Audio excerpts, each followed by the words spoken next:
Please welcome the incredible Heather Chauvin. Hello, Renee. You were my savior back in 2000 and I don't even know, 18. When did you start your podcast? Forever ago, like probably 2012, 2013. Oh, geez. Okay, so Yeah. maybe it was sooner than that. Yeah, and that I think I'm like searched inside Apple Podcasts, top parenting podcasts, and you were there. Mm. And I was like, oh, I like this. And I'm like, oh, she's also Canadian, even better. And now we're And here we are. friends. Now we're friends. Yeah. We are friends. And we first met in person at a women's summer camp in Ontario. And now we're going to be going to Mexico together in I'm a excited. couple months. I'm excited. I know. Yeah. Okay. I'm so stoked to chat with you because you are almost like, with the best compliment ever, the female version of my husband's understanding about getting time back, because we're all about claiming our time. Mm-hmm. And you have a unique perspective, also, obviously, because of lived experiences being a mother as well as a female entrepreneur. So tell us a little bit about what you do and kind of what you're staking your claim in the earth today. Yeah. So, as you know, male version and female version of time are very, very different. And I also think individuals in general in life, when we take back ownership of how we want to feel or we want to experience life, it takes defining what that looks like for you. And quick backstory, a few kind of pivotal moments for me that really define how I live, how I work, how I parent.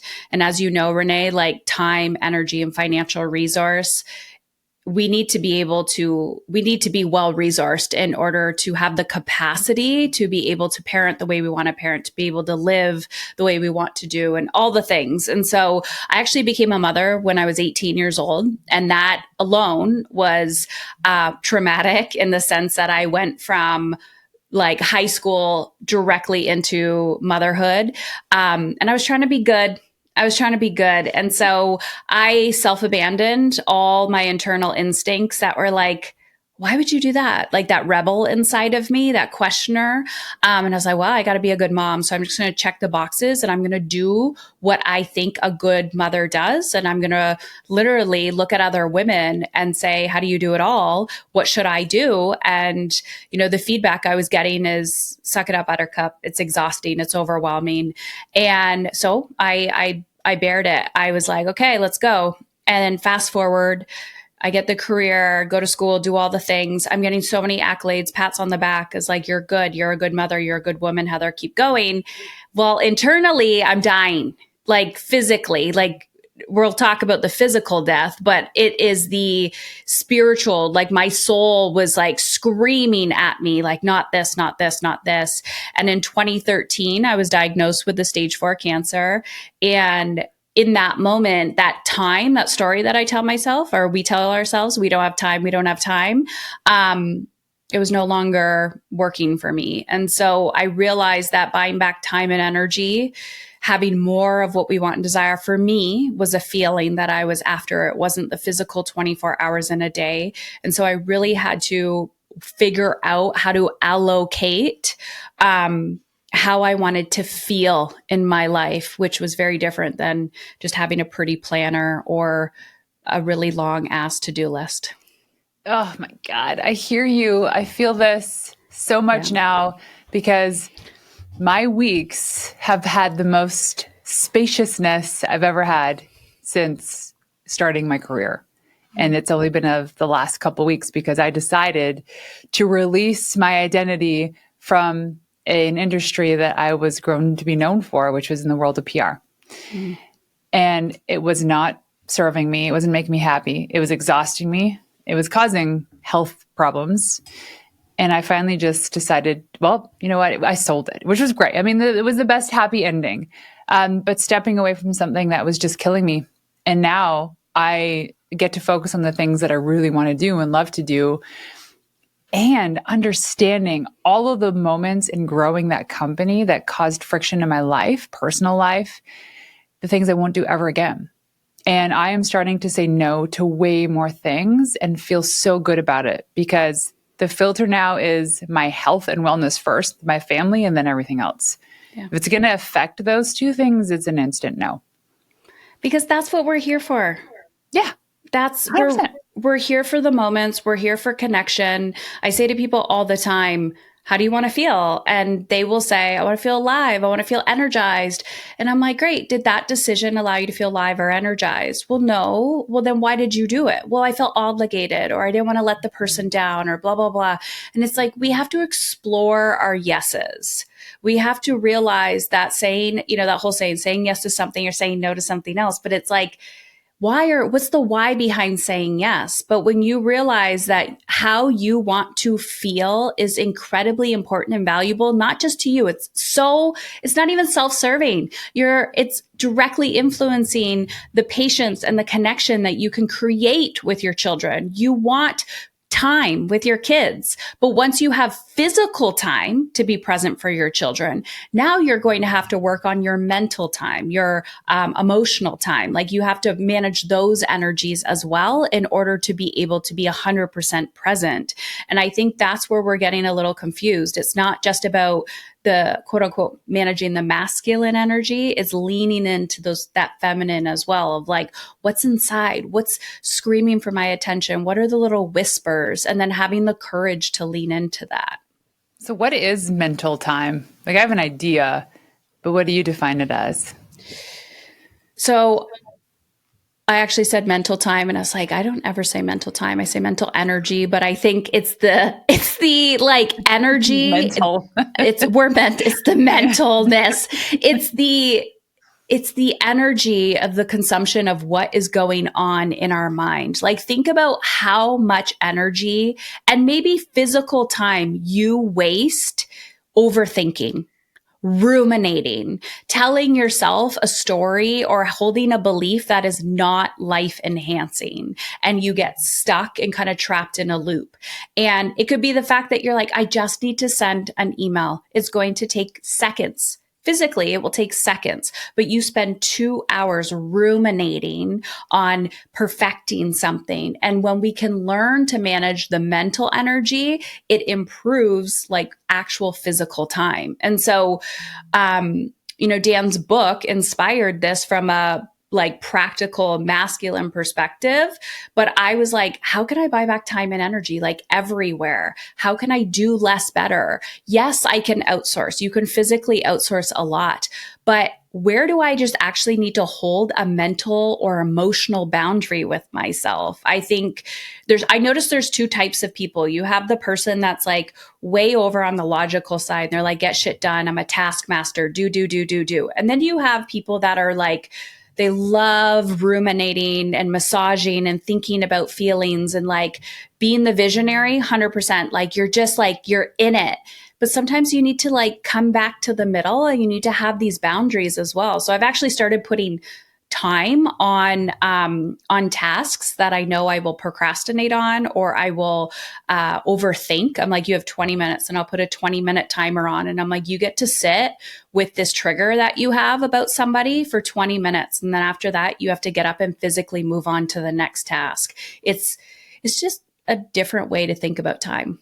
Oh, yeah. So I do that with my calendar. So every Monday and Thursday, I meet with my assistant and we go through all the to-dos. And she's the one that holds me accountable for everything, even going to the gym. Mm-hmm. And one thing I always was so resistant in doing was recording solo episodes for this podcast, which is quite simple to sit here and press record on all these beautiful ideas that we have. And so finally this week, she's like, Renee, we need 7 to 8 solo episodes this week before you leave to go on your trip. And so I was like, the only way to do this is if I put it into my calendar. And she knew. So she would be like, hint, hint, it's time to go. Yeah. Not only did I crush it, these episodes end up being incredibly fantastic. I got it done. And there's this sense of, wait a second, that wasn't as hard as I thought it was going to be. Mm-hmm. Like, because I kept thinking, what am I going to say? How am I going to say it? I want you to do a little case study, real life coaching session with me right now, because I know you would be really good at this. Talking about ruminating, I am leaving for Australia on Sunday. we have a 16-hour flight. Now, my kids have done red eyes before, but this is absolutely the longest flight they've ever been on. Mm-hmm. I keep playing the story in my head that no one's going to sleep and we're going to be effing zombies for a week. How do I get through this? Okay. So we're recording this on a Thursday. So you still have Friday, Saturday, and then you leave Sunday morning. Sunday night. Sunday night. So you have all day Sunday. Yeah. How do you want to feel when you arrive at your destination? Excited. Ready to put on my flip-flops. Okay. Yeah. So first of all, get clear on how you want to feel. So if the term is excited, asking yourself, what do I need to generate more excitement in my being right now? Okay. I know that. Okay. It's easy. It's really just going and looking at videos of our destination and following those people on social media that live there, that are showcasing the heat and the sun and the sand and the beach and the surf. Mm-hmm. Simple. So what I have found, and when I'm working with people and myself included, is it's not necessarily a mindset. Like there's the four, I guess it could be, but there's the four types of energy management. Mental energy, the stories we're telling ourselves, emotional energy, which is kind of like the emotional triggers, physical energy, and then spiritual energy. Spiritual energy to me is the desires. Like I desire to be energized and excited when I arrive at my destination.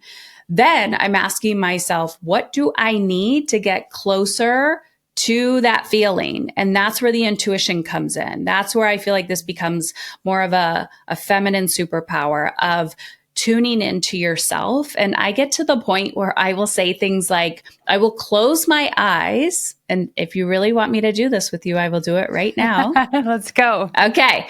So Renee, close your eyes. Yeah.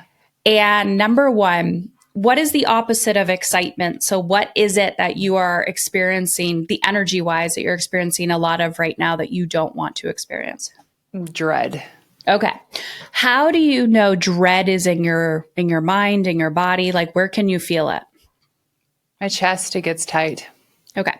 So I want you to bring your energy and attention to your chest and just ask it. And you do not need to say this out loud. Dread, why are you here? What's the first response? Survivor. To be a survivor. Yeah. Okay. I don't know. That was the word that came. Okay. Usually it's some form of safety. So it might be like, I'm here to keep you safe. Yeah. Yeah. So keep you alive. 100%. It's a protective layer. So now ask it, dread, what do you need from me to feel safe to leave my body? What does it say? Safe to be prepared. Okay. So now we're going to give it exactly what it wants right now. Because if you just open your eyes like, okay, I need to be prepared, you can go into a survival state again of like fight, flight, freeze. So we're just going to keep our eyes closed and we're going to try to transmute or shift that energy in your chest. So being prepared, give me a visual, a color. What's the first thing that comes to mind? Green. Okay. So now I want you to visualize green going into your chest and kind of just wrapping itself around the dread. We're giving it exactly what it wants. We're just taking a moment. Tell me when you just feel the dread lifting a little slightly. Yeah. It's like it's melting. Okay. Now, the opposite. You said excitement. Does it still feel like excitement, what you want to experience more of? Yeah, a little bit more. Okay. How do you have evidence of excitement? Where does that live inside of you? Almost the same spot. It's like the same feeling, but positive. Mm-hmm. So bringing your energy and attention to excitement and just now asking it the question, excitement, what do you need from me to feel safe to expand?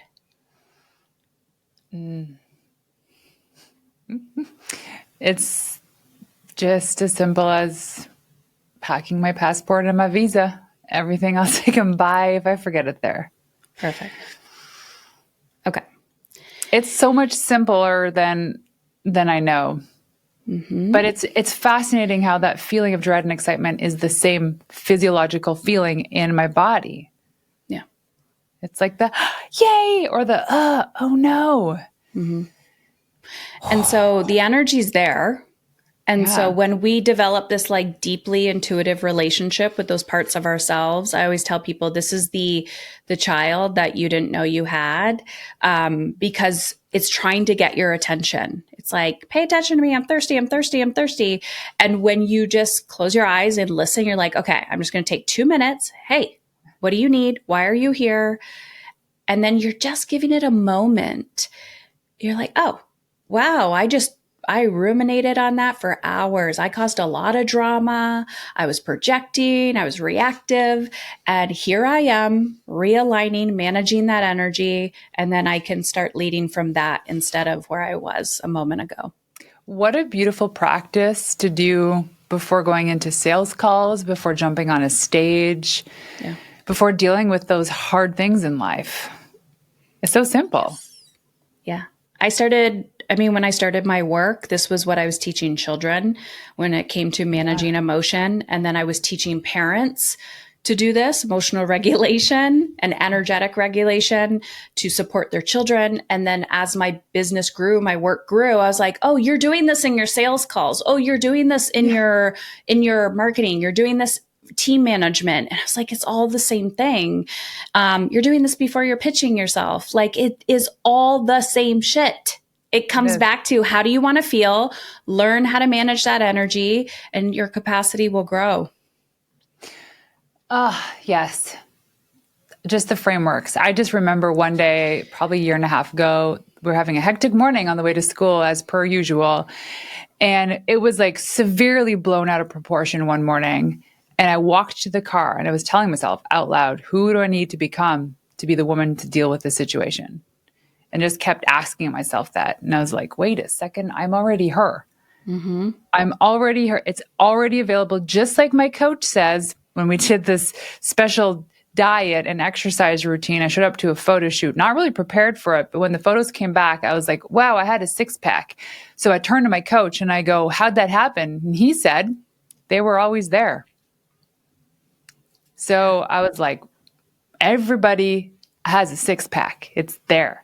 It's just up to you to kind of find them. And in these moments, it's the same thing. It's like you already have it. It's just up to you to be able to use it properly. Yeah. So simple. Now, we talk about hard, and you said recently that hard, you used to be addicted to it. You almost don't believe it anymore because it almost killed you. But it's necessary in business and in life. How do you separate growth challenges from destructive struggles? Yeah. So I believe we need to lean into hard in the sense of we're not going to want to do that. It's discomfort, all the things. But for some reason, I do not connect to I can do hard things because my brain really enjoys finding how to make everything so hard and so difficult so that if it actually feels easy to me, I need to overcomplicate it because then I didn't do it properly or I'm not going to be successful. So what worthy of it because it was too easy. Yes. And so I couldn't understand the counterintuitive approach of like, let it be easy, but we can do hard things. And so I kind of just realized, you know what? Everything in life is easy. What it actually is emotionally uncomfortable. And so if I can manage the emotion around the action that I need to take, that's where the magic happens. And so people will say to me, well, what about death? What about this? What about that? And I'm like, but is that hard or is it emotionally uncomfortable? And so when I'm leaning into emotionally uncomfortable, it feels like I actually have more control because I can see and manage that and look at the beauty of it and feel my feelings and process the feelings and go through the process. Where it's hard, it felt like I was just beating my face against a wall. I was like, how hard can I make this? And I'm like, let this be easy. Let this be easy. Soften into it. And I've watched this every time I take a big leap in my personal or professional life. And I'm like, let this, like my body is reacting and I'm like, this is going to be hard. This is going to be scary. What if I fail? If I'm like, I could do hard things, I over dramatize things versus like, hey, you just took that big risk. Soften, soften, soften. I actually think it helps me regulate my emotions. At the gym the other day, going back to this because it can be sometimes traumatizing there. It's a tough workout. Alan, my trainer, he tells you to tell him when you start to feel the burn, but he doesn't give you how many reps you're going to do. So you could be at like the 6th rep and it's kind of burning, but you figured, oh, I'll push it through to 10. He only lets you start your rep count when it starts to burn. At this point, most people would have been, I'm done, I'm good. Mm-hmm.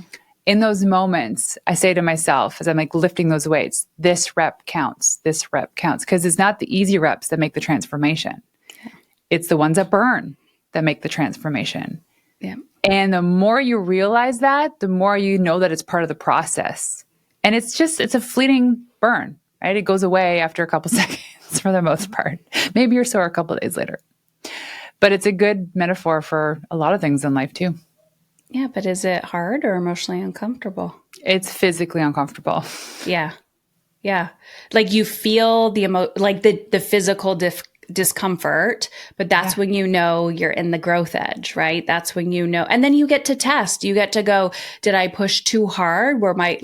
I know for me in my recovery with my physical body after my diagnosis, I would push, and then sometimes my body would physically shut down. And so I had to play that dance of intuitively knowing when to lean in and how long to let the burn happen versus, okay, you want me to do 20 reps. Okay, I'll do your 20 reps and then collapse versus I'm going to lean in when I get to my edge, I'm going to push a little bit more and then I'm going to stop. And so that to me is the dance of challenging and pushing, but being deeply connected to yourself intuitively. And I've had to do that even with people that I'm hiring. And I remember I would go to the gym. Like I love to lift and I love to do crazy endurance.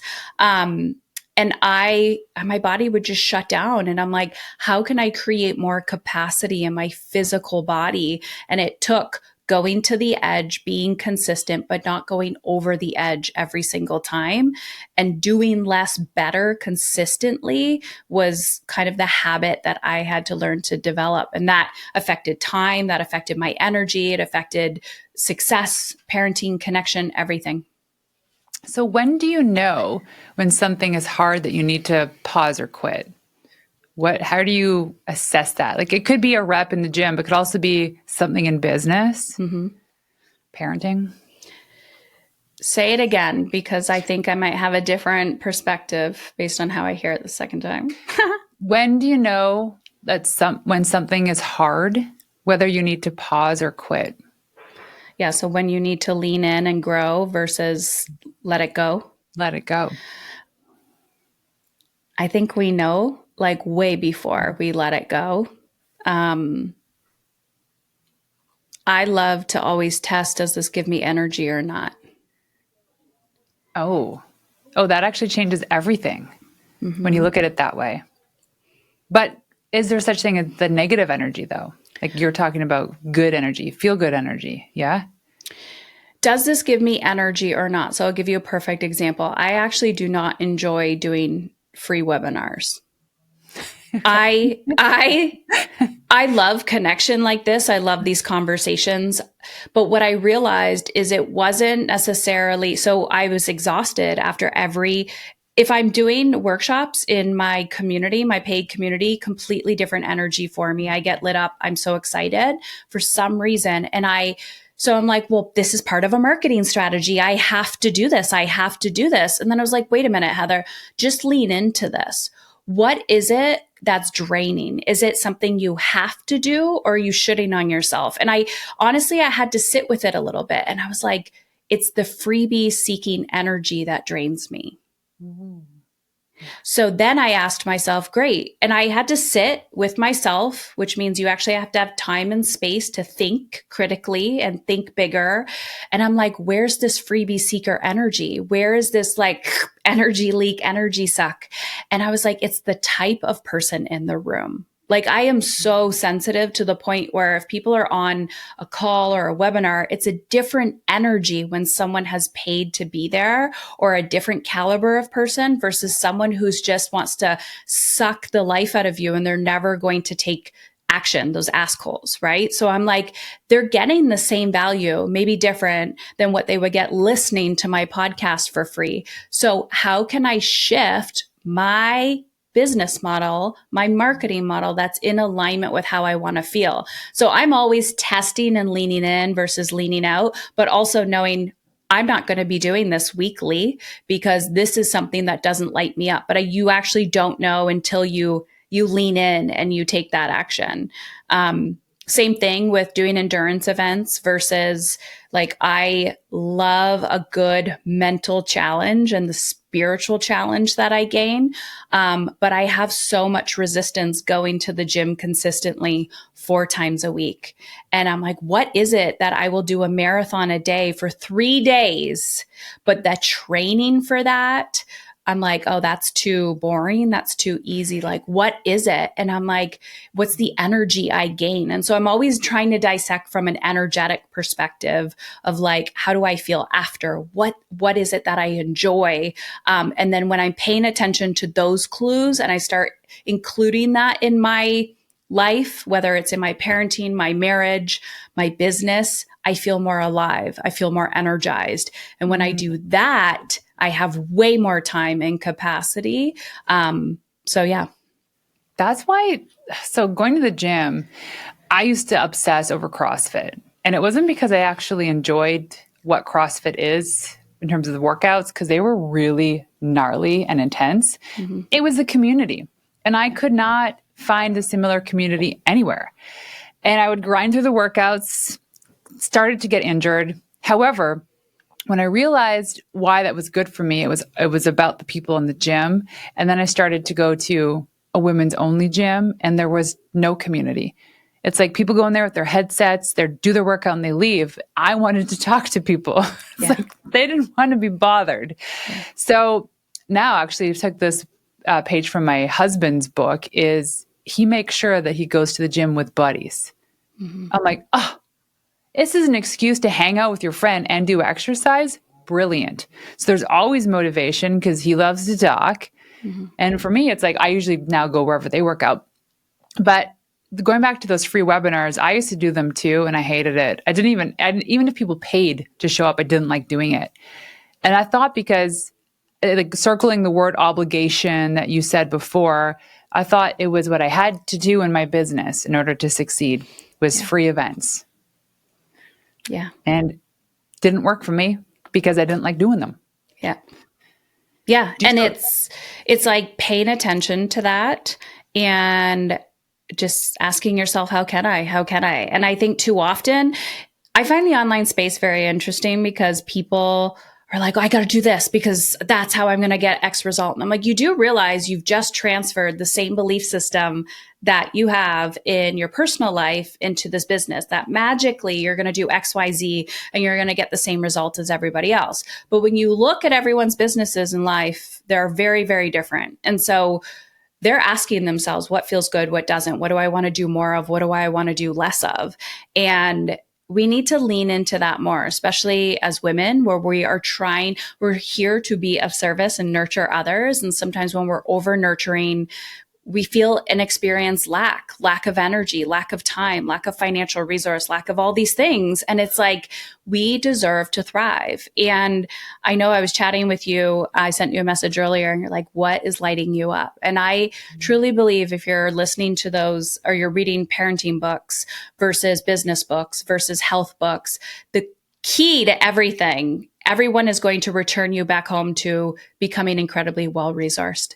And when you are well-resourced with feeling like you have capacity, you have time, you have energy, and you are well-resourced, like you actually do need money in your life as well, then you are living beyond survival state. You're in the state of momentum or thrival. You can make such a bigger impact in the world. Your body can heal itself. You are more present. And that's really what we are here to do.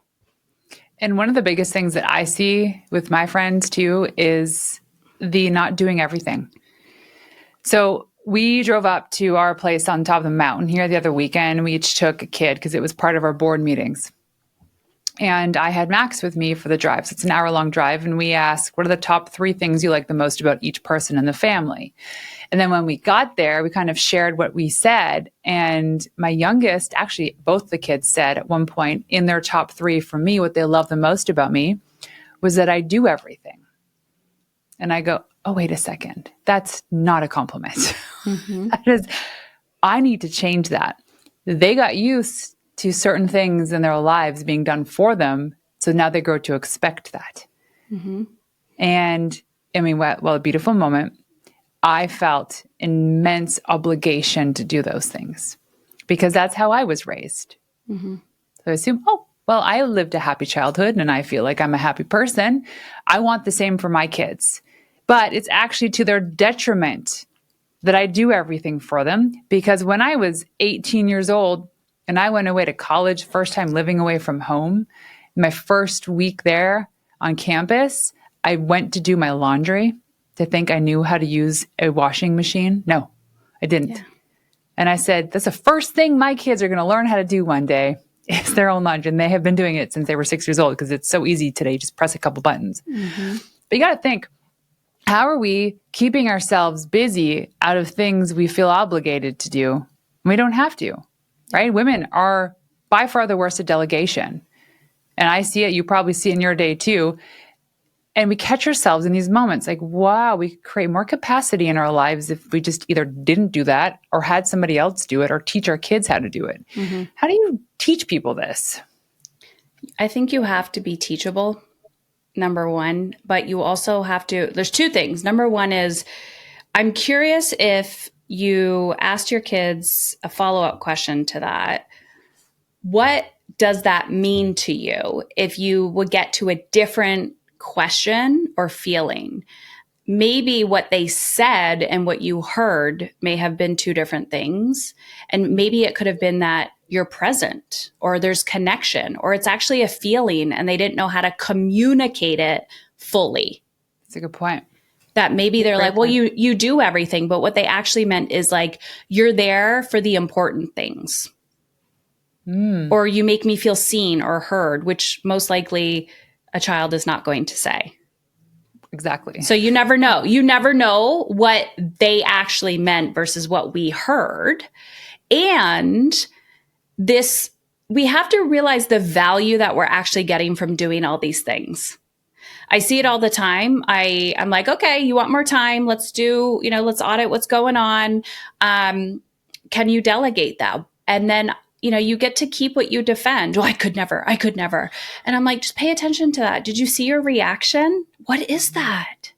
And so it's not just as simple as delegate, like do the thing. It's let's also feel the feelings around it. And I don't mean feel the feelings and like mull in them and ruminate. Oh crap, I'm actually afraid to let go of these tasks with my kids because it's actually a form of connection and they're getting older. And what I'm actually avoiding is grief and feeling that because I'm afraid to lose them.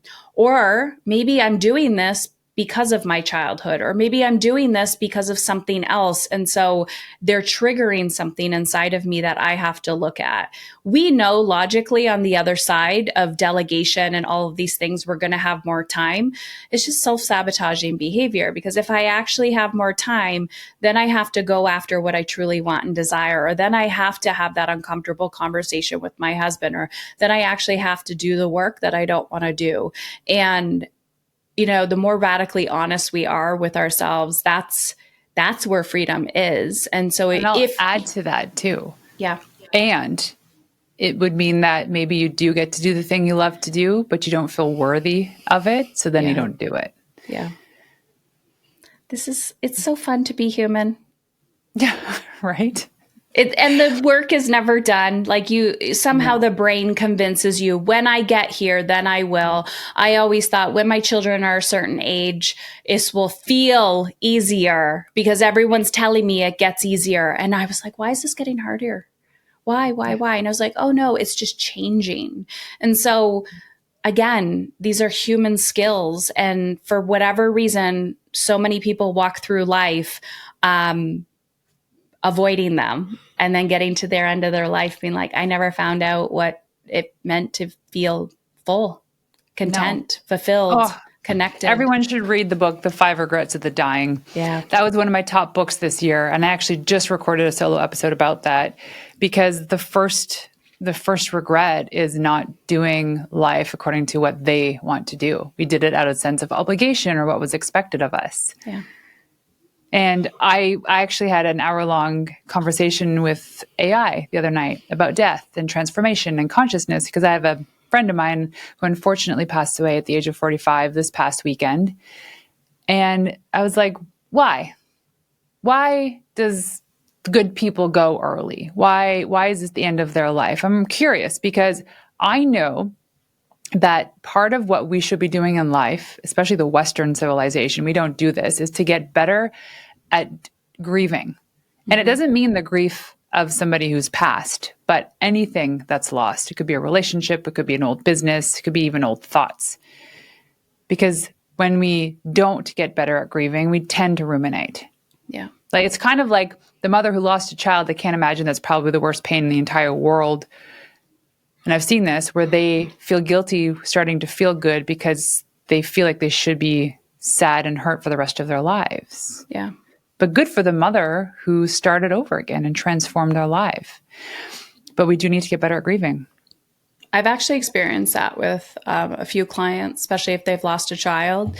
It's actually the biggest challenge because they don't necessarily want to let go of their pain completely because that's the only thing they have left. Oh, that's so sad. I got goosebumps, but yeah, I can imagine. And so if you take that and you translate it into other areas of your life, you think of nature like it's cyclical, life, death, right? Like a leaf on a tree. Yeah. There's seasons and then a new one grows. That's when you look at the nature of life and you accept what is with no emotion attached. That is the cycle. That is what happens. And so when we are not accepting the true cycle of nature, that is where we have resistance. That's where we have conflict. That's where anger and resentment grow.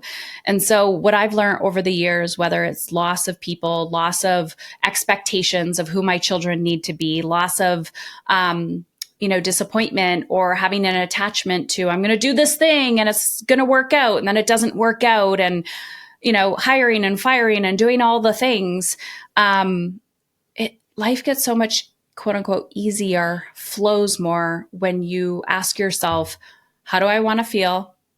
Yeah. What do I need to do to lean into that feeling? What do I actually need to let go of? Which might be like, oh, I need to look at this resentment and ask myself why it's here. It's here because I had a boundary and I let people cross it. So I need to tighten that up. I just truly believe if you listen to yourself, you'll be able to return home to yourself. But that is a courageous journey. Yeah. I always think of the version of Renee from 5 years ago versus today. Mm-hmm.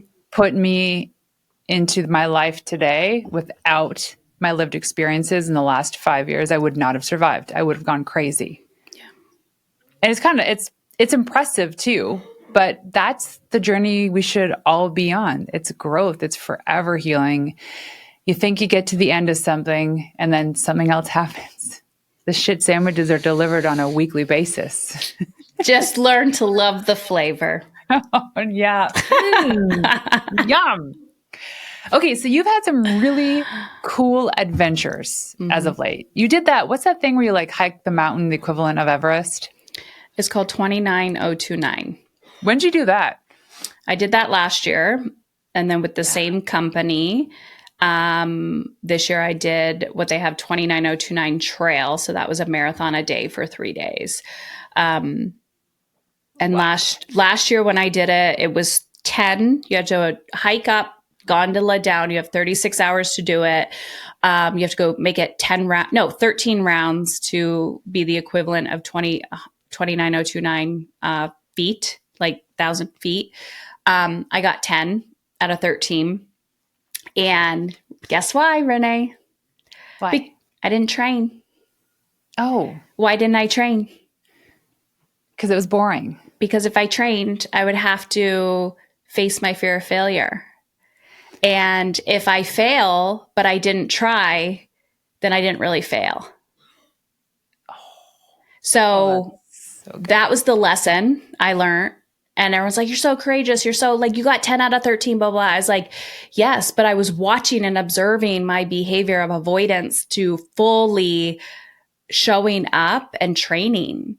And then so I was like, my work is not done here. And I didn't sign up for the exact same experience, but I signed up for one that scared the shit out of me, which was 3 marathons in 3 days and in the same company. And so I trained all year.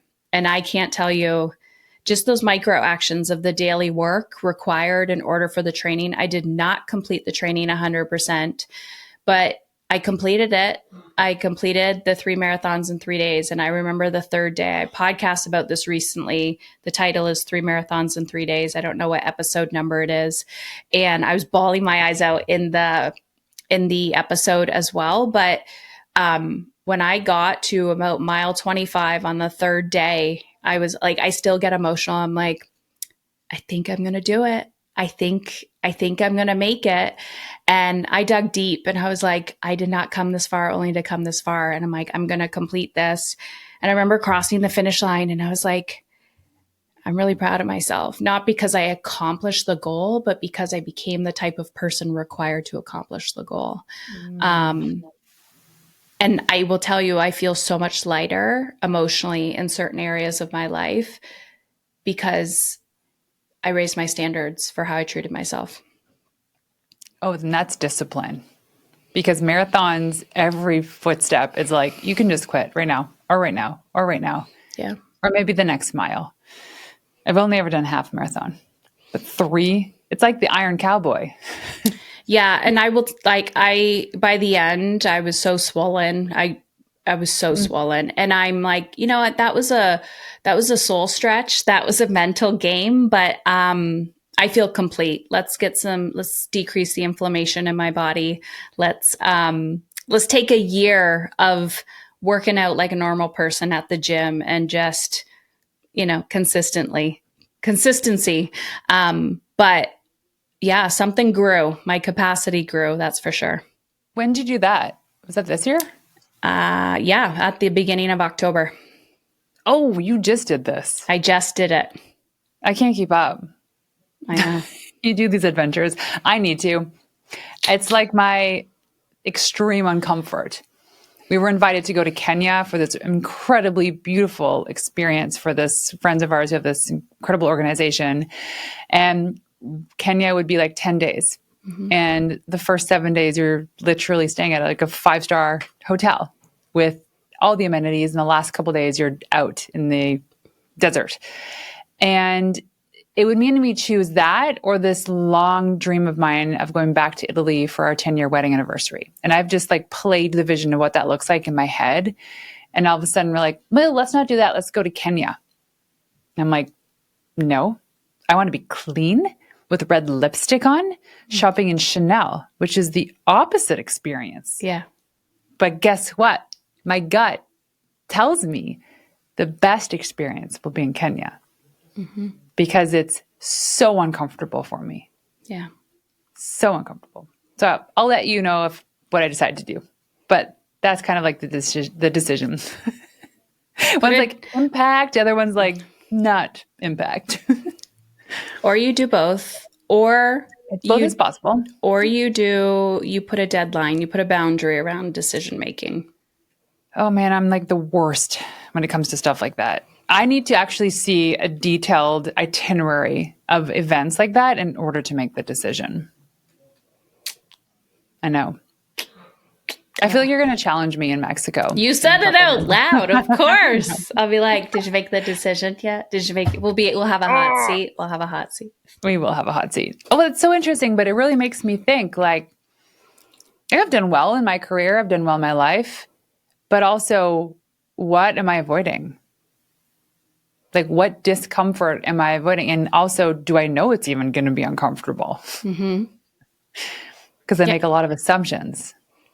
Yeah. And I just, it's like, you're not going to get it wrong either way. You're going to learn either way. Like there's no right or wrong. No. And you can take both trips. You can have both experiences, but you could say, why is this even on the table? Why am I still thinking about it? I actually just had an experience where it was not on my desire list. And I was like, why am I still thinking about it then? And so I had to lean into it. And, you know, if something's like a hell no, I'm like, oh, look why I just like was incredibly reactive towards that. Huh, interesting.